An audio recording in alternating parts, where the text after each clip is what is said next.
Good morning, good morning. How's everybody doing? All right. I see it's been a pleasure to be in your beautiful town the last 24 hours. I mentioned to the group before I got here, it was so gorgeous and beautiful. And yesterday I go, wow, this is how the weather is in Milwaukee. And I got up this morning, I couldn't see past across the street because it was all foggy and raining. But it's a pleasure to be here. You know, sometimes I chuckle when I hear a little bit about the books that I've written. I actually have a new book coming out this fall on mindset. But I wrote my first book when I was 29 years old.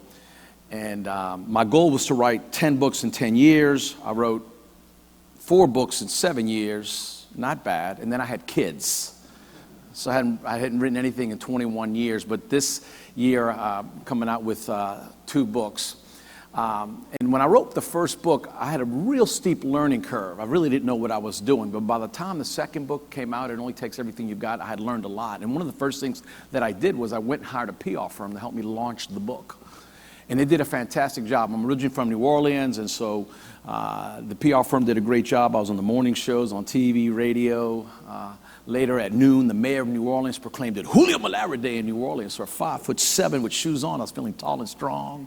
Later that evening, we had a book signing at one of the great Brennan's restaurants down in Commander's Palace in New Orleans. And I ended up being on the 10 o'clock news on the 3 local network stations, which was must have been a real slow news day. And so I get home and I'm taking off my suit. It's been a long day. I'm exhausted. It's been great. And the phone rings and it's a woman on the other line. And she says, is Julio Melara in? Oh, weird. I said, this is he. She asked, is this the same Julio Melara who went to Bonneville High School? I said, yes, it is. She says, is this the same Julio Melara who spent more time in detention than doing his English homework? I go, no, that was his twin brother, Jose. She goes, he didn't have a twin brother. I said, this is Julio. She goes, this is Miss Leonard, your English teacher from high school. What happened to you? What happened to you? She couldn't believe what she was seeing on television, much less hearing on radio, right? And I go, oh, Miss Leonard, I remember. I remember being in your detention class. And I said, 3 things happened to me. I said, number 1, I remember being in detention class, looking around this classroom, saying to myself, I don't want to be like these losers in here. And by the way, Miss Leonard, I wasn't too fond of you at the moment either. I said, the second thing you didn't know is that my father left us when I was 4, and my mother used to tell me every day of my life that I was the greatest. And I didn't start to believe her until after I graduated from high school.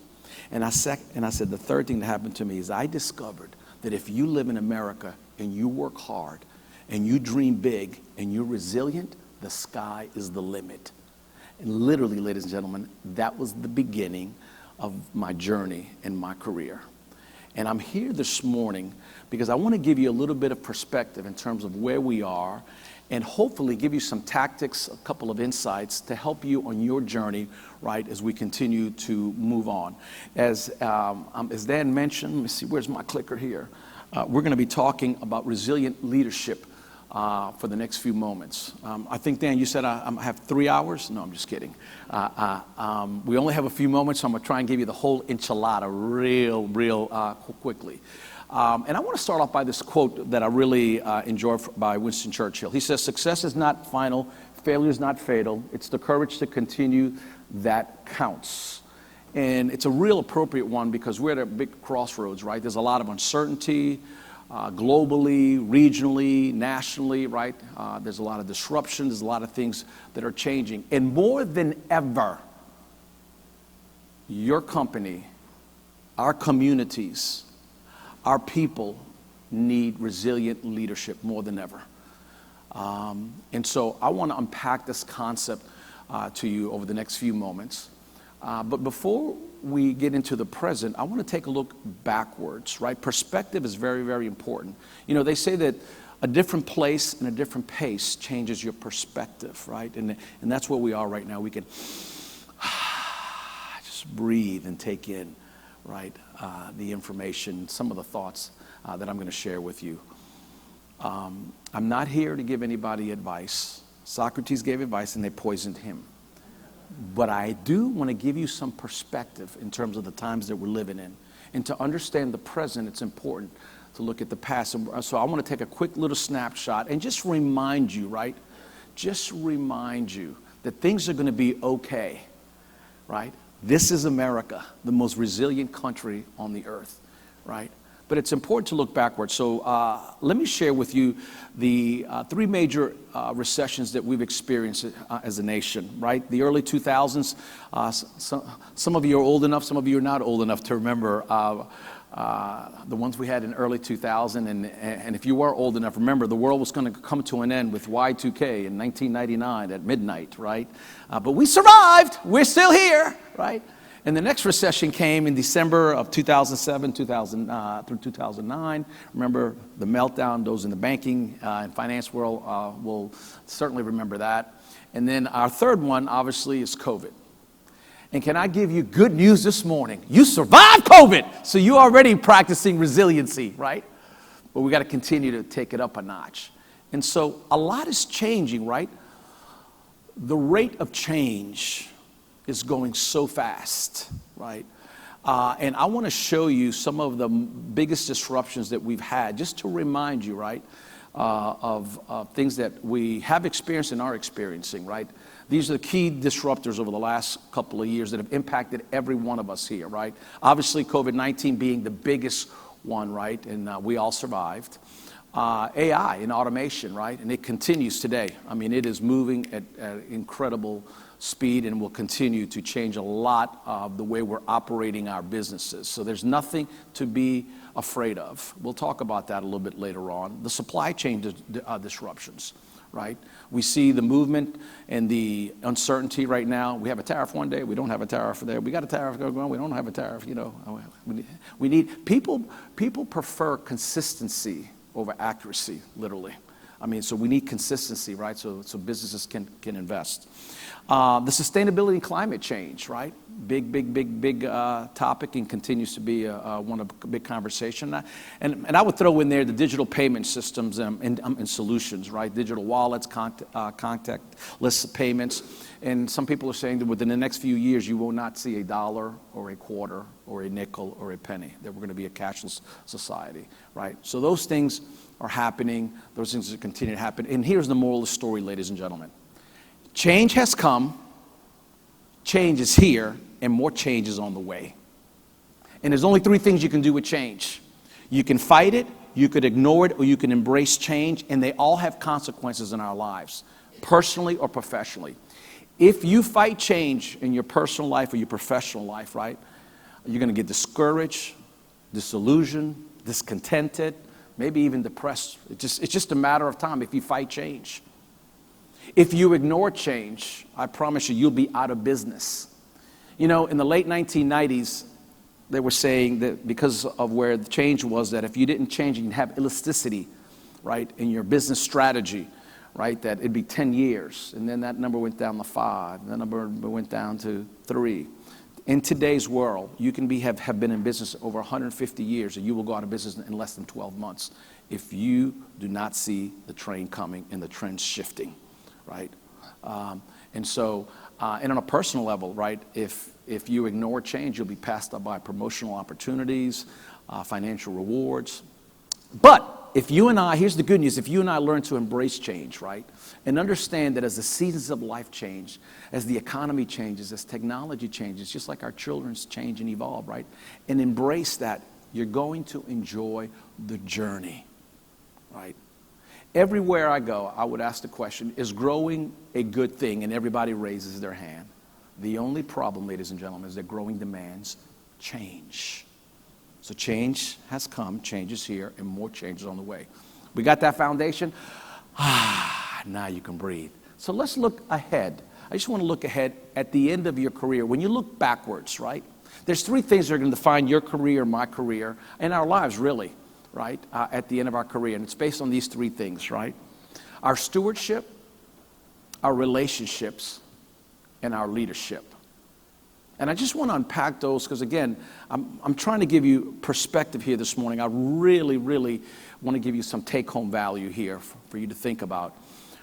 Here's what I mean when I talk about stewardship. When I'm talking about stewardship, every one of us has been given an assignment.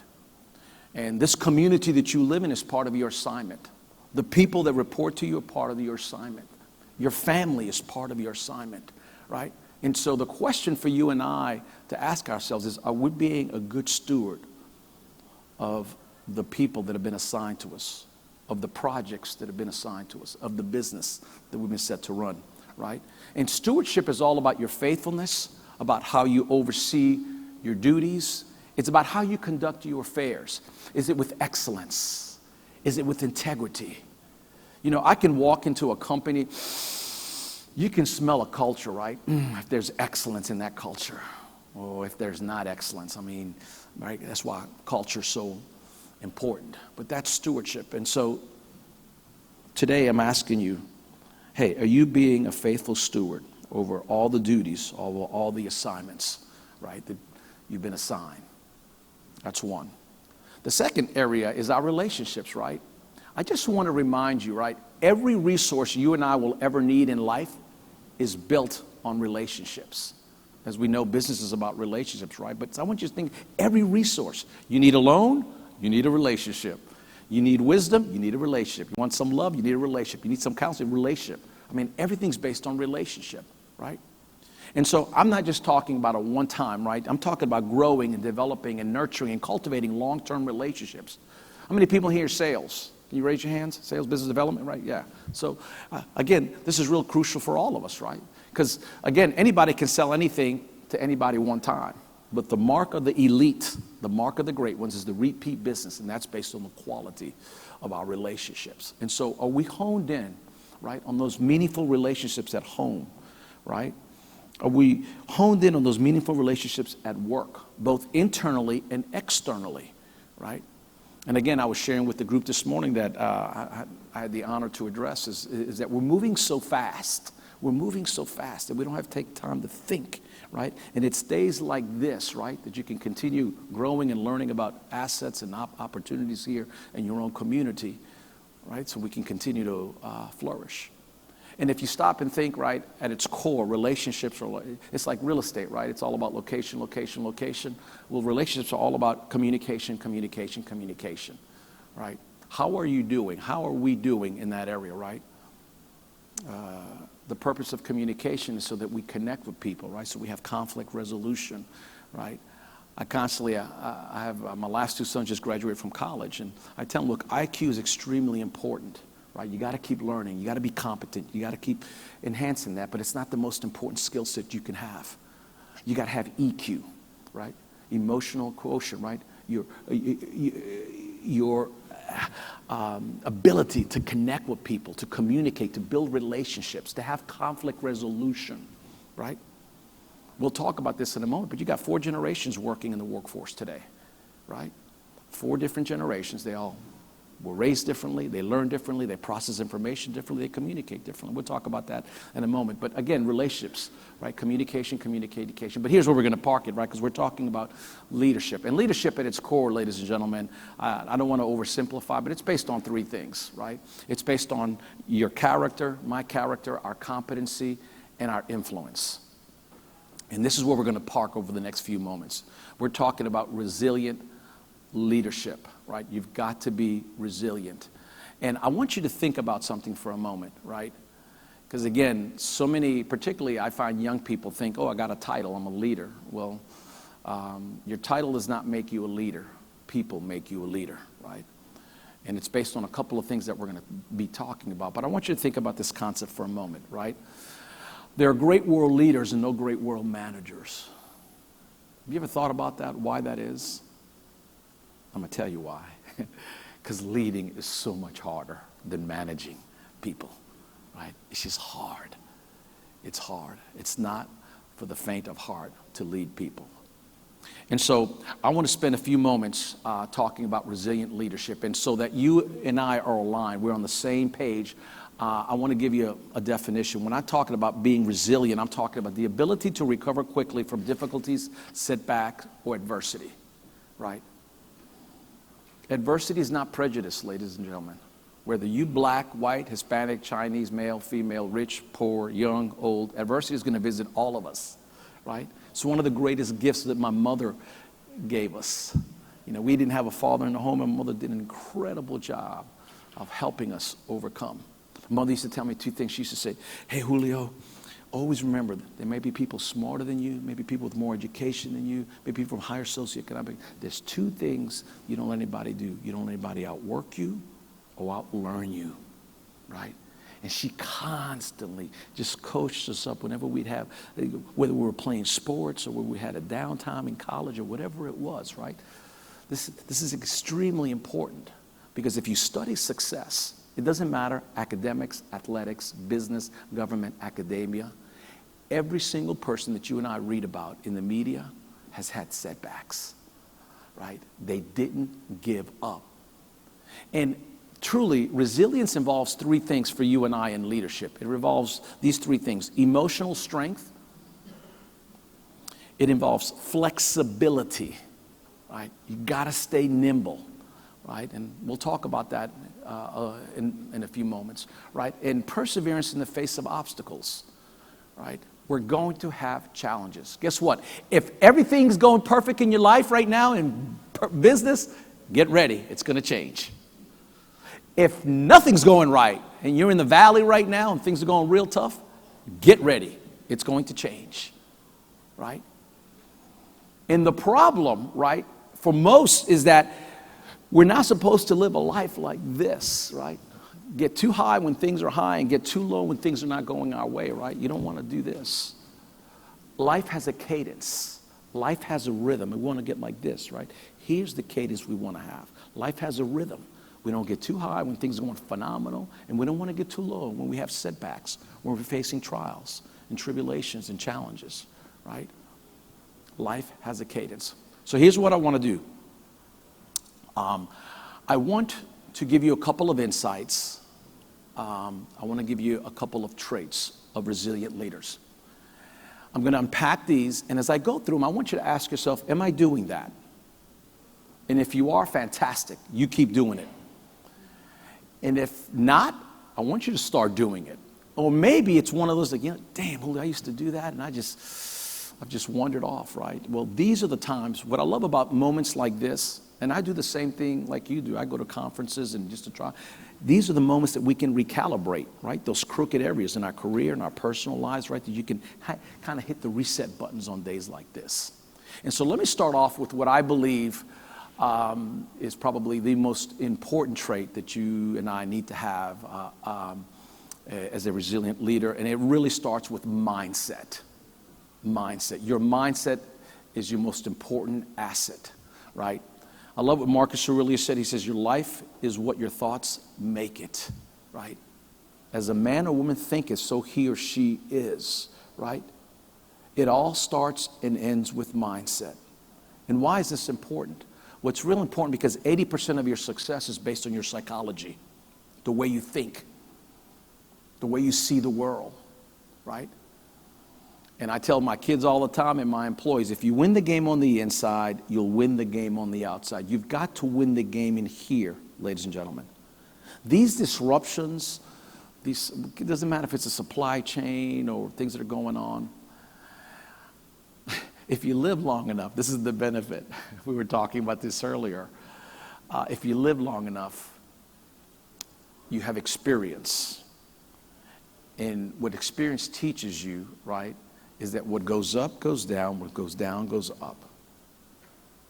In America, and again, we have the greatest system. We have a lot of flaws, we have a lot of issues, but boy, I tell you what, if you travel around the world and you come back here, it doesn't matter. You go to Europe or Asia or Australia or Africa, you come back and you're so grateful for America. We still have the best system. Not a perfect system, but certainly the best system. And I'm submitting to you this morning, right, that you and I, if we're going to be resilient leaders, it all starts with the mindset. And the reason why is because you got to have three mindsets. Resilient leaders have three mindsets, and I want to give them to you real quickly.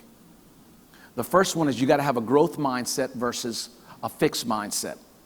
Now, some of you might have heard from this, Dr. Carol Dweck over at Stanford University. She came out with the book Mindset. And she's actually the one that made this terminology, growth mindset versus fixed. And so let me give it to you real quickly. A fixed mindset says, hey, this is the way I am, Julio. This is my DNA.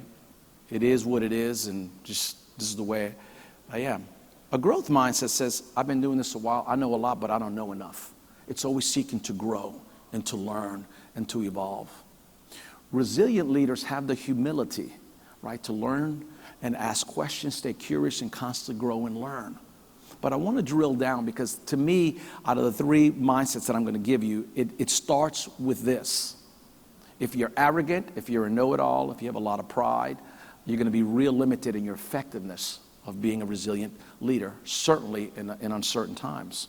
And so let me give you a little bit of the differences, just so we can kind of drill down and get a little clinical with this for a moment. So a fixed mindset says talent and intelligence is static. Hey, I went to school, this is what I know. But, right, a growth mindset says, hey, I can continue to improve, right? Let me give you a little tip, right? Be content where you are at this moment in life, right? Be content.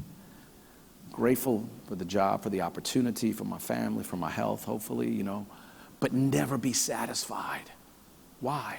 Don't ever be satisfied, because we can always improve. As a husband, as a wife, as a daughter, as a son, as a CEO, as a manager, as a salesperson. I mean, there's always another level. The elite in their fields never quit learning and growing. Never quit learning and growing. You can never exhaust your capacity to grow and learn. Most of the icons that you read about, and again, let's just throw one out real quickly just for sake of, because everybody knows who Warren Buffett is. Man, remember what he said, the greatest investment you can ever make is in yourself. And he practices what he preaches, right? I'll give you another contrast. Fixed mindsets avoid challenges. Growth mindsets embrace challenges, right? That's what part of business is. We're trying to solve problems, right, for our customers, our clients, and really for our organization, if you're in leadership positions or management positions. A fixed mindset expects rewards without effort. A growth mindset understands that effort is the pathway to mastery, right? It takes work, it takes initiative, right? You got to be proactive. You got to be thinking ahead. Couple more here. A fixed mindset refuses to receive criticism or feedback, right? Gets very, very, very, defensive. But again, a growth mindset embraces constructive feedback. We all have weak areas. We all have blind spots. One question that I would throw out is, when was the last time you learned something for the first time, right? We got to keep getting out of our comfort zone as leaders. They don't have to know everything, but have to keep growing. A couple more here. A fixed mindset is threatened by the success of others, and a growth mindset is inspired by the success of others. But you see the contrast, right? So my question is, do you have a growth mindset, or do you have a fixed mindset? And if you have a fixed mindset, it's okay. Today is the day you're going to go, you know what? I'm going to shift. I'm going to recalibrate, right? How are you growing? What is your plan to continue to develop and evolve in your leadership, right? Or maybe some other areas for your business. Let me give you the other mindset, is an abundance mindset versus lack mindset. This is biggie. This is big. I want you to think about it in terms of this. Lack of opportunity, lack of resources, lack of financing, lack of ideas, lack of solutions, lack of relationships, lack. There's nothing positive, there's nothing productive about lack, ladies and gentlemen. And you and I have to have an abundance mindset. As long as we're living in America, there's always opportunity. There's abundance. There's opportunity. There's ideas. There's possibilities. There's opportunities. We got to have that abundance mindset. What happens so many times is that we start getting tunnel vision when things get tight, right? And we lose sight. And we're not able to be innovating. We're not able to do creative problem solving, because we're thinking negative and we're thinking limited, right? And we're thinking lack. I'll hit on that dynamic in a moment. So growth versus fixed mindset, abundance versus a lack mindset. And this one, which is pretty simple but very hard, is a positive mindset versus a negative mindset. And this is huge, ladies and gentlemen. This is real huge. Nobody wants to follow a negative leader. And the reason this is very, very important, right, is because a positive mindset impacts your attitude. It impacts attitude. And a lot of people don't have clarity what these two things are. They're not the same thing. Mindset is the way you and I see the world.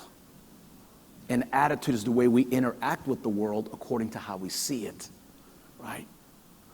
And when you don't have a positive mindset, the science shows that it clogs up. It's like a pipe. It clogs up your ability, right, to innovate and to be creative.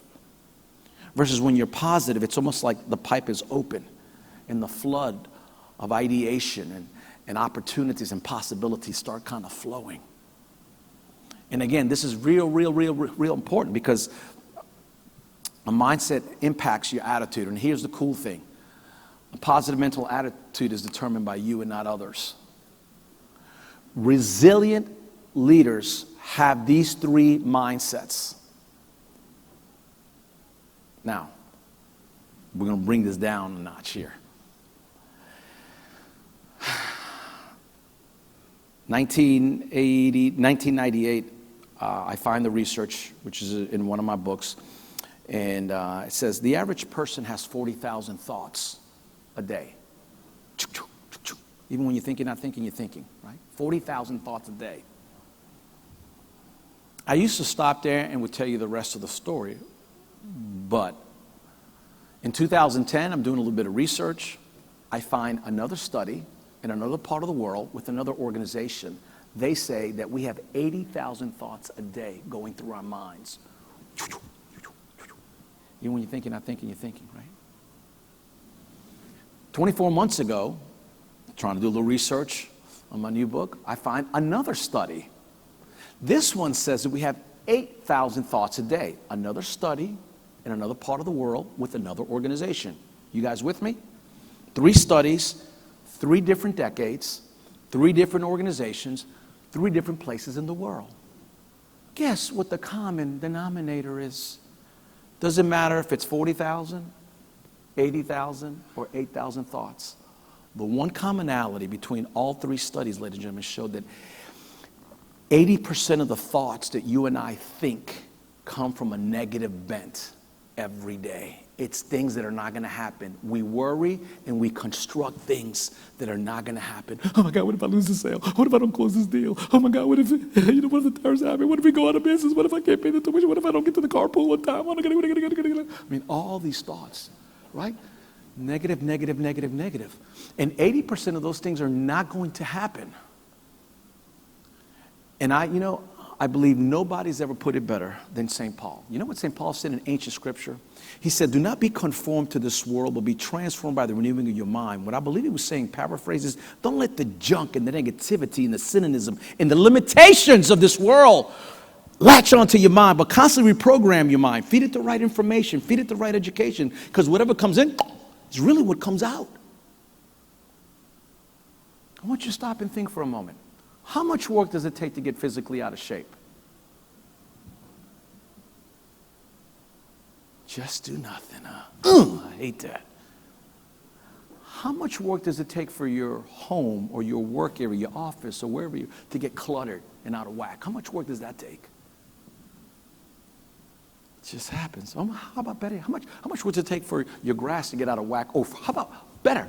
Weeds to grow out of the garden. How much work does that take for the weeds to grow? Just do nothing.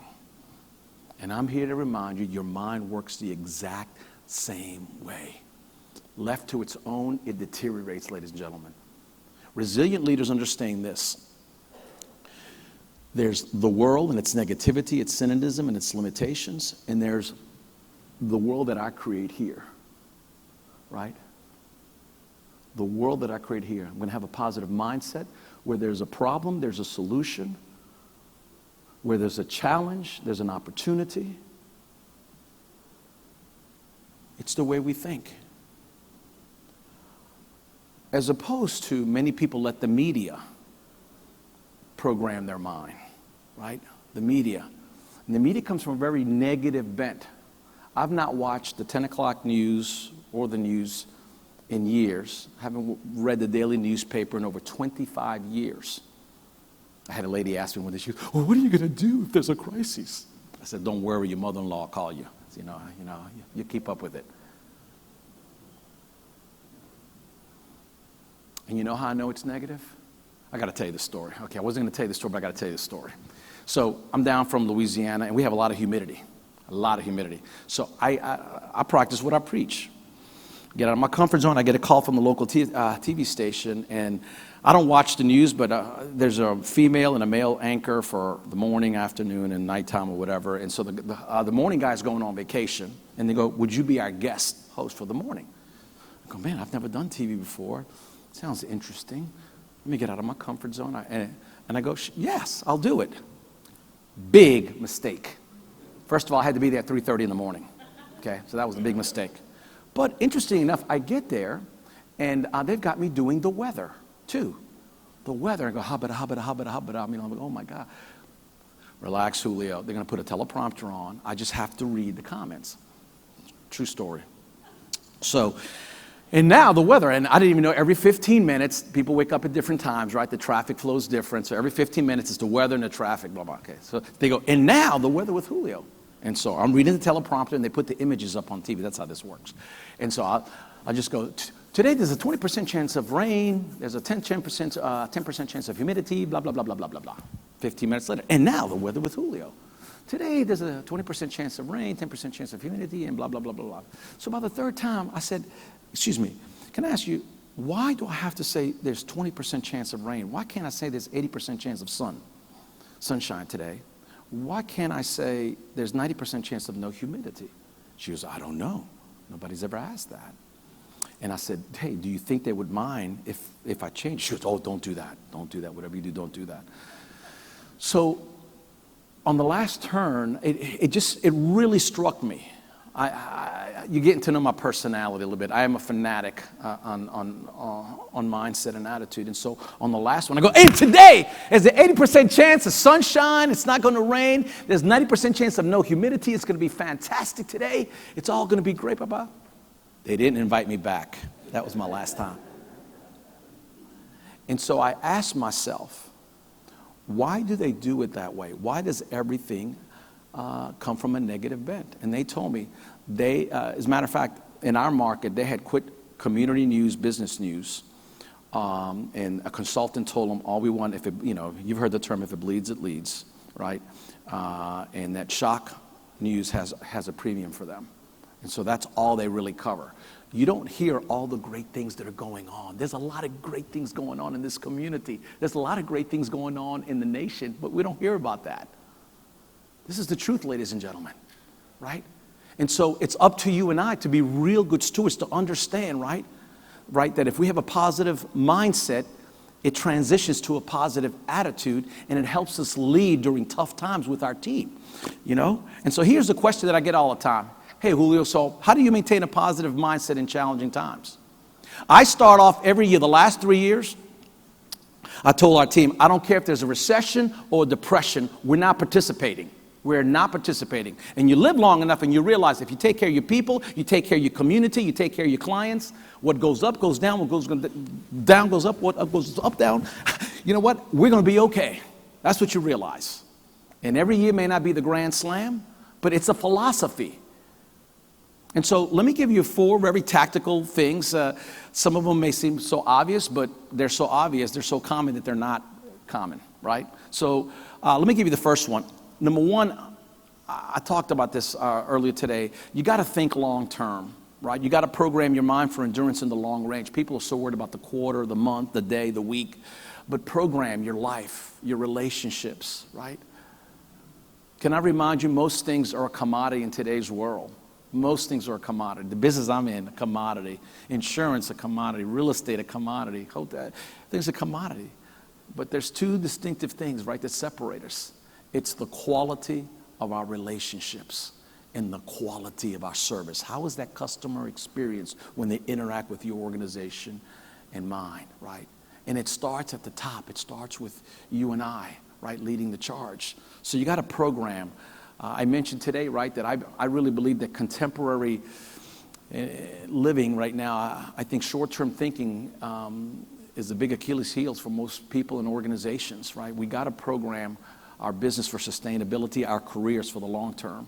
You got to stay focused, right? You got to stay focused. You got to lock in your goals and get rid of distractions. In other words, you want to control the controllables and not worry about what you can't control. I see so many people getting in the details, in the weeds of stuff that's happening. Why are you going to expend that energy? I'm going to talk about this in a moment, right? You have finite energy. You don't want to spend it on things you can't control. You want to focus on the things that you can't control. And it starts with your mindset and your attitude, and then it trickles down to the other variables. Two other things I think it's important for all of us to do.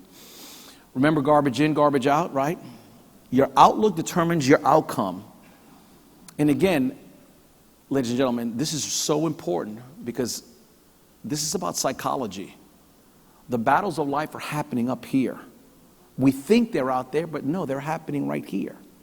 And if you stay poised and calm, have you ever watched a great athlete perform under stressful times, right? The end of the game, the last shot, right? Poised. They've been preparing. They're calm, right? They're focused. And the last point I want to make here, one of the great research, and it came from Harvard, is you got to build resilience. And let me tell you, the number one ingredients you need to have resilience, the number one ingredients is optimism. Optimism. You have got to know that tomorrow is going to be better. You got to know that today was a horrible day, but tomorrow the sun comes back up. Those days where you and I feel like throwing in the white towel, I can't tell you, there have been days I've been approached to sell my company, and there's some days, and then I go back to my purpose, and I go, no, it's just one of those days. Hey, tomorrow's the next day, right? No, I stay focused, and that's why having clarity of purpose and mission is extremely important. But those are a couple of things, right, that if you keep on your radar are going to help you, right, in your leadership. Let me give you another one. You've got to protect, nourish, and grow your passion. Your passion. Where's my buddy? There you are, right there. Yes. And look, and passion is all about the attitude and the energy that you and I bring to life, to our company every single day. And in the context of this, because I could spend 30 minutes speaking on this topic, I want to share this. 2 enemies of passion. Let me give them to you right now, because this will suck the energy out of you, right? Fatigue and overscheduling. And the first thing I will tell you is never make a strategic decision when you're fatigued. Never make an important decision when you're fatigued. Fatigued eyes, ladies and gentlemen, can't see a clear future, right? You don't ever want to make decisions like that. And so let me drill down on these 2 real quickly, because fatigue, ladies and gentlemen, is all about energy. Is all about energy.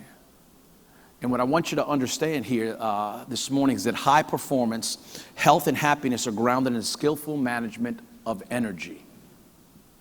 And there's 4 types of energy that you and I have every single day we bring to the game of life, that we bring to our organizations, we bring to our community. And let me give them to you real quickly. To be fully engaged, you got to be physically energized, emotionally connected, mentally focused, and spiritually aligned. This is the temple. Most people treat it like a wood shack, right? And so exercising, it's unbelievable, right? When you get the value of sleep, good sleep, the value of exercise, right? Most people don't understand that physical activity, that physical energy is connected to your mental, right? Same thing, emotionally connected. This is why we can't ignore relationships, right? Cultivating those relationships that are meaningful and important to us. Whatever's at home, no matter how hard you try, you still carry with you at the office, right? So we got to make sure we're emotionally connected, mentally focused. We've talked a little bit about that, and really spiritually aligned. It's extremely important that you have clarity. And look, my faith is very important to me in my journey, but and I know that's not everybody's journey. But what I've discovered with life is that everybody's existential. I've not met one person all over the world, atheist, agnostic, regardless of whatever religion, that is not looking for meaning and purpose. Looking for meaning and purpose. And the reason I bring this up again is because if you're just working and living for yourself, your world's going to get real small. And it's just a matter of time, right, when you'll be discontented. But when you're of service to others and you're serving others and you're giving back and you're building other things and other people up, man, it just refuels your soul, right? And so let me talk about overscheduling. Overscheduling is just really about time. Time, right? Everybody, good time, I just need more time. There's not enough time. It's not about time now, right? Who could use more time during the day, right? Right? So let me give you the best tip. The only time management becomes complicated is when you take a course in it, okay? You can't manage time, right?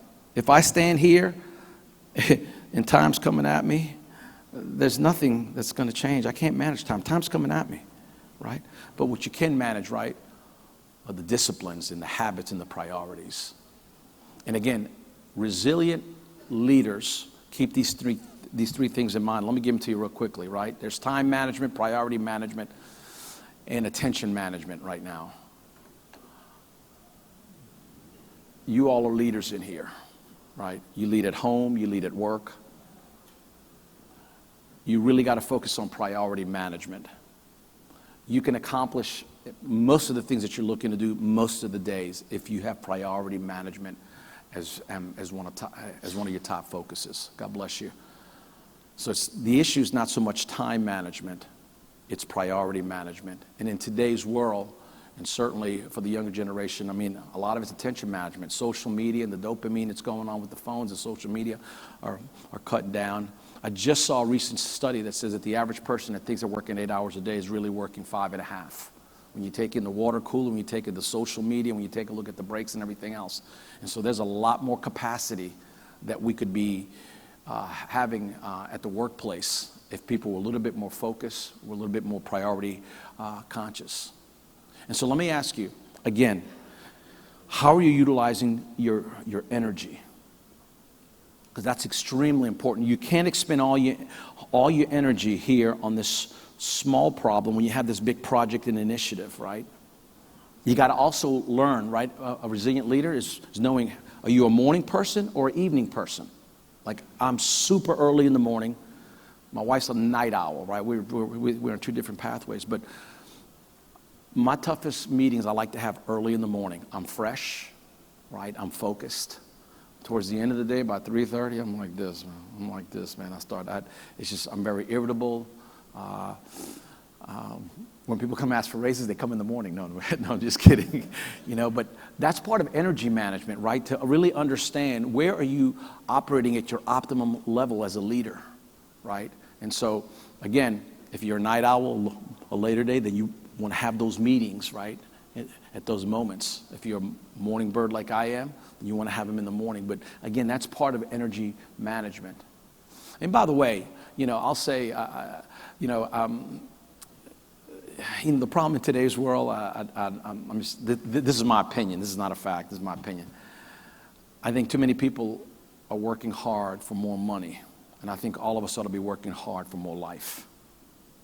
And if you're putting all your energy into work and coming, you don't want to just give leftovers to your family, right? And so to me, that's part of energy management. And this is why you got to be physically sharp, mentally focused, right? Spiritually aligned, because then it helps you, right? Keep your fuel tank full. And I'll say one last thing on this point. I know I could really hit on this, but a lot of people are complaining about stress, and stress is not a bad thing. Stress is not the issue in America, ladies and gentlemen. The issue is not, we're not replenishing our energy. We're not replenishing our energy. Stress is a good thing, right?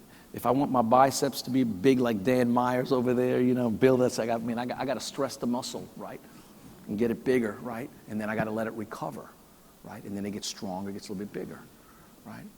It's the same principle. It's not stress at work, right? It's that we're not disengaging, we're not refilling and re-energizing ourselves. So just stick that and remember that. So just a couple more real quickly. I'm going to wrap up. Resilient leaders embody servanthood. And one of my favorite quotes is a Chinese proverb here that says, to serve is to lead. But here's the problem with most leaders. They have a disease going on. You may have the disease here this afternoon. Turn to the person next to you and say, I hope you don't have a disease.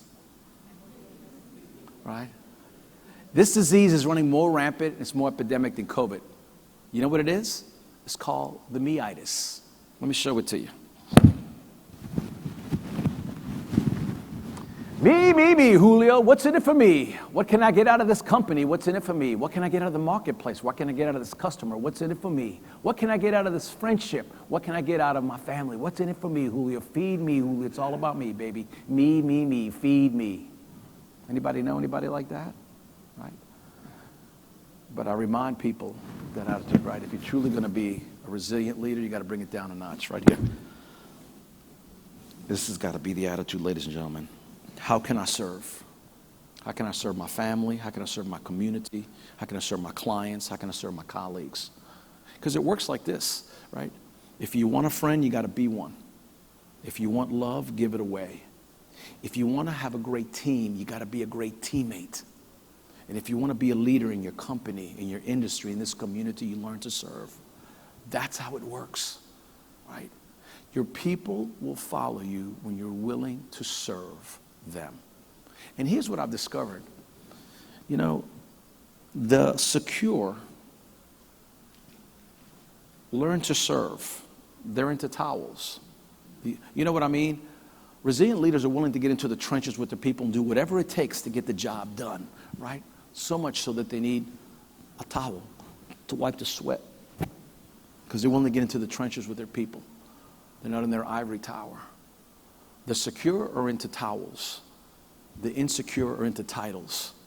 Which one are you into? The secure are into giving value to people. The insecure, it's only about me, right?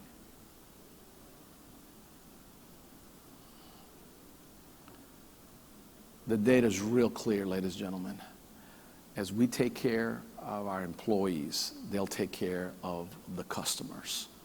And so my question to you is, if on the way out today you got pulled over by a cop and you got arrested and you were accused of having a positive mindset, and as a leader who serves his people and his customers and his colleagues in his industry, would there be enough evidence to convict you? Think about it. The last two, and then I'm out of here. Number 4, resilient leaders demonstrate emotional intelligence and empathy. God, you know, and we can't do a deep dive, but I want to give you, it's about connection, right? And we need to understand, right, that there's 4 generations of workers, and they're all different. And it's up to the leader. I had a manager one day, Kelly was 52, and she was complaining about other generations. And when she was finished, I said, "Are you done?" And she said, "Yeah." "Why?" She goes, "Because you're going to have to change. If you're going to elevate your leader, you've got to become nimble, and you've got to grow, and you've got to evolve, right?" And that's really for all of us in here.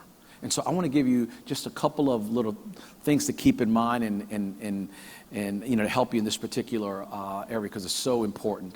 I shared this morning, right? Empathy is the most important emotion you can have from a skill set from a leader, right? Knowing that people, that you understand them, right? And so a couple of things, how you and I can demonstrate this to our people, right? One is active listening, right? Not just hearing them, but active listening. I had a 360 done on me, and years ago, I used to take a lot of pride because my desk was right here. I had a phone set. I was doing work, and some of the people reported to me were right there, and I took a lot of pride. I was called it multitasking, right? And in my 360, the lady thought, basically, he doesn't really care about me. Like, oh, what do you mean, man? I love you, baby. What are you talking about, man? She just thought, you know what? I was not demonstrating. I was not actively listening to her. I was not looking her in the eyes. So now, you know, if you ever come to my office, if you want to come visit me in Baton Rouge, you're always welcome. And I have a desk over here, and I go over here because I'm so addicted to my screen, but I go over here, and that way I can give my undivided attention. Difference maker. That simple, Julio. That simple. Expressing genuine care and concern, right? Getting to know your people's kids and their graduations and their milestones, right? God, it's the little things. I walk around, I'm a big note writer. And man, I see the notes, because I'm always encouraging, and I see them all over the workstations. And I send every employee that we hire, I send a personal note before they start. And I've had two in the last couple of years. One young lady said, my mother said this must be a great company. Nobody ever does this, Mr. Julio. And the other one, the spouse said something like, oh my God, this is pretty cool. You know, the CEO sends you a note before you start. I just said, hey, welcome to the team. Looking forward to having a journey together and climbing mountains. Put on your running shoes because the best is yet to come, right? Another thing really is also managing our own emotions. As we become more aware, right? I'm very, very passionate. I used to be I still am direct, but I practice what my wife would tell you, no gentleness. And I said, I'm just direct. It is what it is. I mean, I'm telling the truth. So, and I thought, well, guess what? It's not what we say, it's how we say it, right? It's how we say it. And then you got to really know your team, right? Because you may be able to be a little bit more direct with him and not as direct with her, still conveying what needs to be conveyed and communicated, right? But there are different ways as you get to know your people. But again, managing your own, and then personalized, communication. The reason I bring this up, I want to go back to this generational thing. Man, every generation has a way of communicating, and instead of getting aggravated, there's coaching, and connecting, and different people want to be communicated in different ways. And resilient leaders really have that elasticity, right? Again, we do a combination of different things, right? And semantics, right, as you all know, is extremely important, how I position what I'm trying to communicate. And so I'm just making you aware, right, of these areas. How are you doing, right? If your people rated you, would they say you're an active listener, right? Do they feel like you care about them, right? I have a friend of mine, he had a hot temper, and he called it, I'm just passionate. Ooh, but his people didn't see him that way, he went off the cuff, right? And so that's what I mean about managing your own emotions. And again, that personalized communication. Some people like it a certain way, and as we get to know, particularly the key players in the organization and even our customers. And let me give you the last one here real quickly. We have to be adaptable and agile. Again, we talked about everything's changing, and you and I have to continue to change. And really, I want to give you the context here of the from an organization, or maybe you run a department. And I want to share with you the three, what I call them traps, so the three areas that we have to adapt, right? Three traps that keep us from changing or adapting. This happens a lot to a lot of companies. Number one is believing that yesterday's solutions will resolve today's problems, right? This is what happened to Blockbuster, as you all know, right? Their guy in R&D had invented the digital camera, but they were making too much money off of film, and so he took his toy, went somewhere else, and today Kodak's an irrelevant brand in our nation, right? But they got stuck. They thought yesterday's solutions, guys, things are continuing to evolve, right? Or assuming present trends are going to continue. Nothing stays the same, right? Again, we can go back to the old classics like Blockbuster. Thought they could bake in $800 million worth of late fees, and that was going to be part of their model forever, right? They're gone, all right? And the other one is neglecting the opportunities and possibilities offered by future change, right? These three things are really what impede most companies' ability to continue to grow and evolve, especially during uncertain times. And so you and I, in our strategy, in our thinking, and our problem solving, have to have elasticity, right?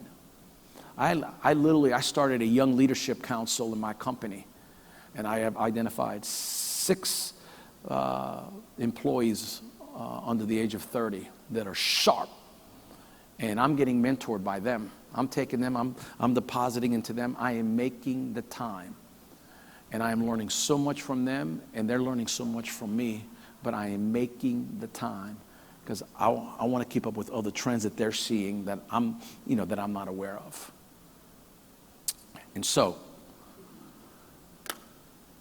your leadership matters. Every year since 1998, I have what I call a business pep rally. I'm so tired of the negative news that we invite all the CEOs and business leaders and elected officials, and we have what I call the Power Leadership Breakfast. Been doing it that long. And this past year, I usually have 3 speakers at the national level, state level, and local level. And I MC it, and I close it. And this year, I just decided, right, leadership matters so much. Every country, every community, every company, every organization is only as good as its leadership. You're not in your position by accident, right? It's part of your assignment. And I shared with them what I want to share with you as I wrap up. And it's my favorite poem of all time. And it's called What Will Matter. And I want you to hear the words real quickly. Ready or not, someday it will all come to an end. There will be no more sunrises, no more minutes, hours, or days. All the things you collected, whether treasured or forgotten, will pass to someone else. Your wealth, your fame, your temporal power will shrivel to irrelevance. So too, your hopes, ambitions, plans, and to-do lists, they're all going to expire one day.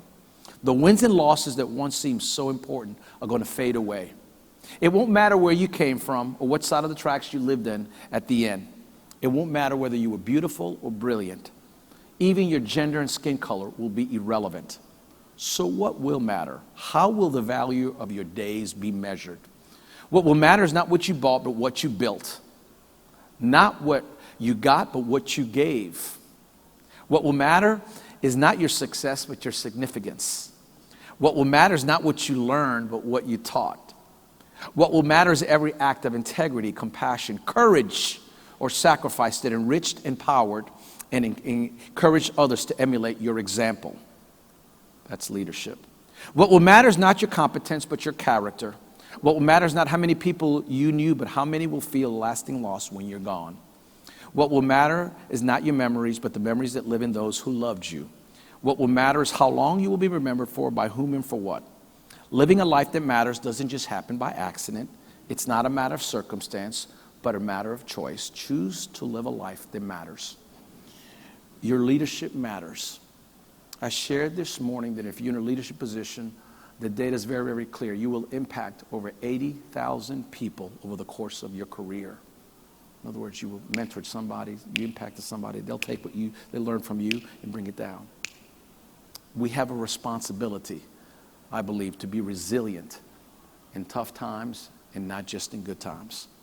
My name's Julio Melara, and it's been my pleasure now to be in Milwaukee. Thank you very much.